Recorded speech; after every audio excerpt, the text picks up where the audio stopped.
Covid महामारी के दौर में हेल्थ इंश्योरेंस की अहमियत सबके सामने आई, लेकिन हेल्थ इंश्योरेंस ले लेना काफ़ी नहीं। ये इंश्योरेंस किस हद तक मेडिकल कवर हमें मुहैया करवाते हैं, इसकी जानकारी भी हमें होनी ही चाहिए। असल में सभी हेल्थ इंश्योरेंस सब लिमिट के साथ आते हैं, जिनके चलते इलाज संबंधी खर्चों का इंश्योरेंस कवर सीमित ही होता है। तो इसकी जानकारी पहले से ही लें, क्योंकि हेल्थ इंश्योरेंस का कवर सीमित ही करता है सब लिमिट।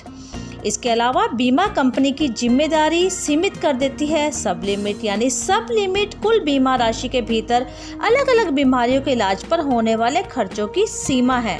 यह सीमा अमूमन रुपए में होती है, लेकिन ये कुछ हद तक फीसदी भी हो सकती है। यानी उदाहरण के तौर पर अगर आपको मेडिकल इंश्योरेंस के विवरण में किसी खास बीमारी के लिए सब लिमिट 30,000 रुपये तय करते हैं, तो किसी अन्य पॉलिसी में यह लिमिट सब इंश्योर्ड का 1% या 5% हो सकती है। यानी हर इंश्योरेंस में अलग अलग डिग्री।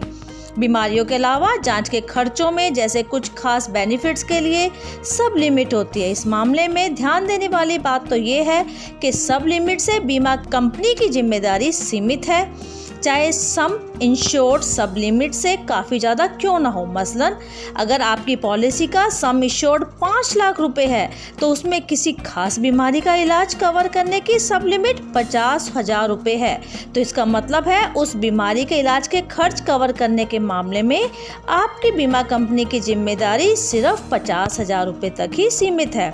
इसके ऊपर का खर्च आपको खुद उठाना होगा।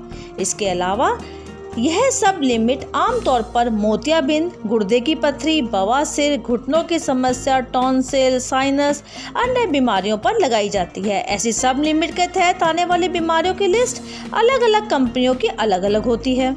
हेल्थ इंश्योरेंस लेने से पहले इस लिस्ट पर हमें बारीकी से गौर करना ही चाहिए, ताकि किसी तरह की गलतफहमी ना रहे।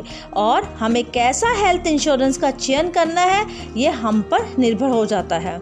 इसके अलावा सब लिमिट की लिस्ट में आमतौर पर रूम रेंट का खर्चा, ICU charge, ambulance charge, OPD, घर में इलाज का खर्च जैसे कवर तक शामिल होते हैं। यदि रूम रेंट से जुड़ी सब लिमिट वाली हेल्थ इंश्योरेंस पॉलिसी ली है, तो इसका मतलब है यदि आप अस्पताल में रूम रेंट पर हुआ खर्च उसी सीमा तक कवर होगा जितनी सब लिमिट में है। उसके अलावा का खर्च आपको खुद वहन करना पड़ेगा। यानी कि यदि आपको 5 लाख रुपए की पॉलिसी में रूम रेंट की लिमिट 2% है, तो रूम रेंट पर 10,000 रुपये तक का खर्च ही बीमा कंपनी उठाएगी। उसके बाद का खर्च आपको खुद उठाना पड़ेगा।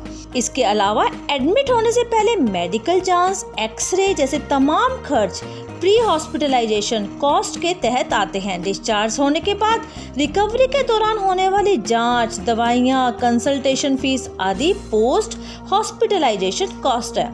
इनके लिए सब लिमिट होती है। यानी यह भी एक सीमा तक 30 से लेकर 90 दिन तक होती है। यानी पोस्ट हॉस्पिटलाइजेशन सब लिमिट 45 दिन है, तो अस्पताल से घर लौटने के बाद 45 दिनों का खर्च ही बीमा कंपनी उठाएगी, और उसके बाद का खर्च आपको स्वयं वहन करना पड़ेगा।